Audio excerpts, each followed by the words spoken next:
The content of science for young children.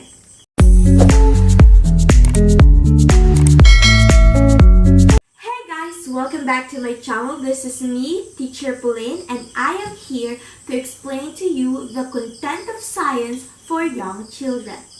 Children entering school already have substantial knowledge of the natural world, much of which is implicit. Contrary to older views, young children are not concrete and simplistic thinkers. Research shows that children's thinking is surprisingly sophisticated. Children can use a wide range of reasoning processes that form the underpinnings of scientific thinking, even though their experience is variable and they have much more to learn. The content of science for young children is a sophisticated interplay among concepts, scientific reasoning, the nature of science, and doing science. It is not primarily a science of information. While facts are important, children need to begin to build an understanding of basic concepts and how to connect and apply to the world in which they live. Science inquiry and the nature of science. The phrase "children are naturally scientists" is one we hear often. Their curiosity and need to make the world a more predictable place certainly drives them to explore and draw conclusions and theories from their experiences. But left to themselves, they are not quite natural scientists. Children need guidance and structure to turn their natural curiosity and activity into something more scientific. They need to practice science to engage in rich scientific inquiry. To provide a guiding structure for teachers as they facilitate children's investigations, they may use this simple inquiry cycle. The cycle begins with an extended period of engagement where children explore the selected phenomenon and materials, experiencing what they are and can do, wondering about them, raising questions, and sharing ideas. This is followed by a more guided stage as questions are identified that might be investigated further. Some of these may be the children's questions, others may be introduced by the teacher, but their purpose is to begin the process of more focused and deeper explorations involving prediction, planning, collecting and recording data, organizing experiences, and looking for patterns and relationships that eventually can be shared and from which new questions may emerge. This structure is not rigid, nor is it linear, thus the many arrows.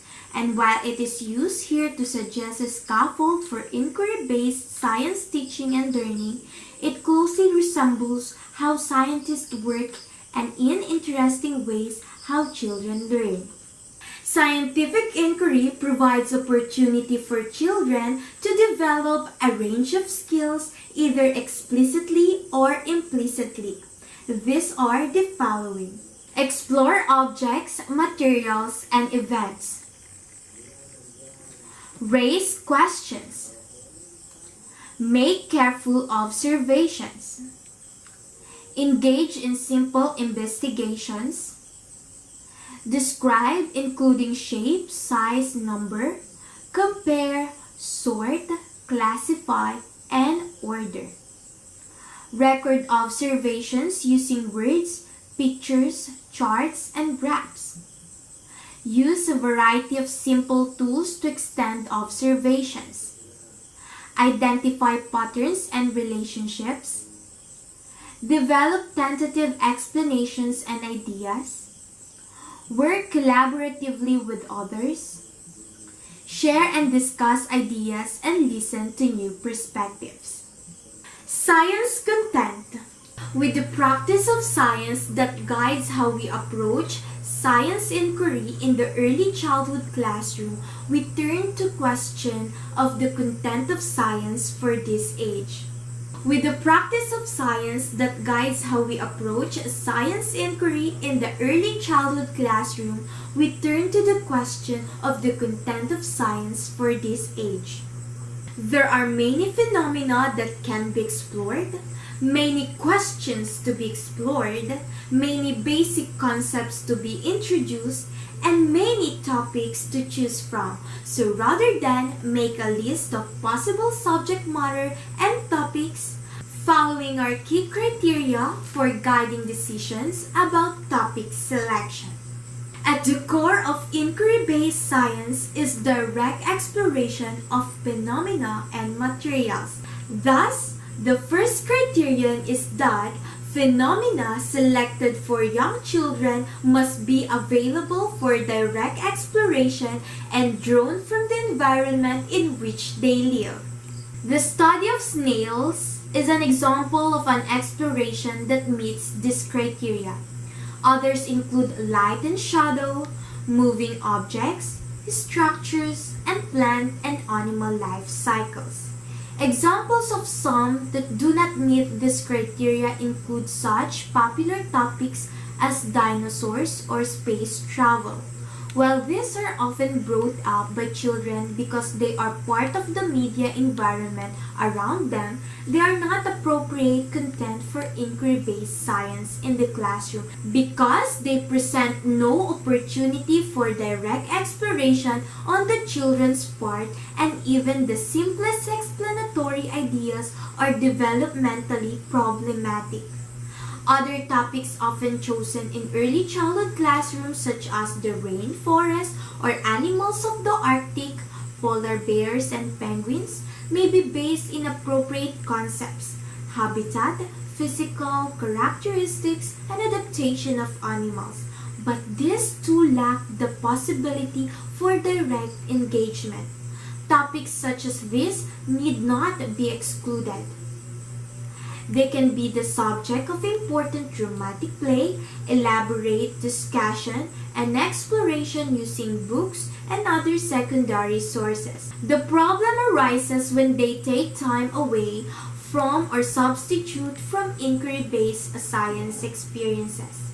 The second criterion is that the concepts underlying the children's work be concepts that are important to science. For example, in the exploration of snails, the underlying concept is the behavior of animals and how behaviors are related to physical structure and an animal's way of meeting its needs.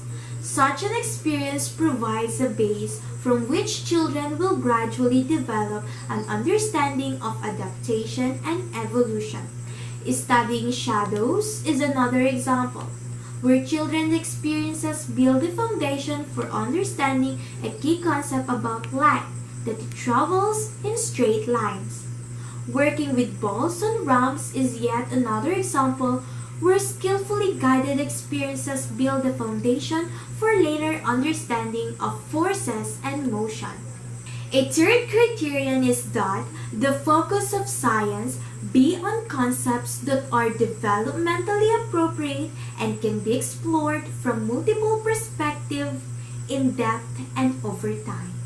When children have many and varied opportunities to explore a phenomenon, they come to the final stages of inquiry with a rich set of experiences on which to base their reflections, their search for patterns and relationships, and their developing theories.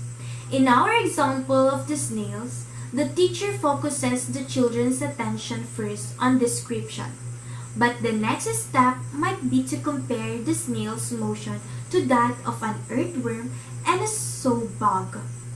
This might be followed by observing their own movement and that of other familiar animals, and a continuing discussion about similarities and differences and how movement relates to where an animal lives and how it gets its food. In contrast to this depth and breadth are experiences with phenomena such as magnets that are very engaging, but once children have noted what they do, there's little else to explore. With a range of experiences, children are more likely to be able to think about connections among them, question their naive ideas, and develop new ones. Equally important, the third criterion is that the phenomena, concepts, and topics must be engaging and interesting to the children and their teachers.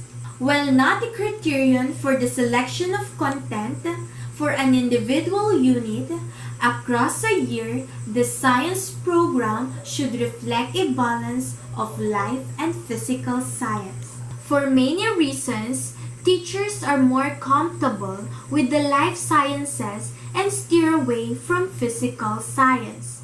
This leaves out explorations of deep interest to children and deprives them of the challenges and excitement of experimentation. Inquiry into life science is different from inquiry into physical science. The former being more observational, taking place slowly over time. Inquiry in the physical sciences is more experimental with immediate results. Both are important, so it is balance that is important in an early childhood science program. Thank you for listening. For more related videos about this topic, don't forget to subscribe to my channel. Bye!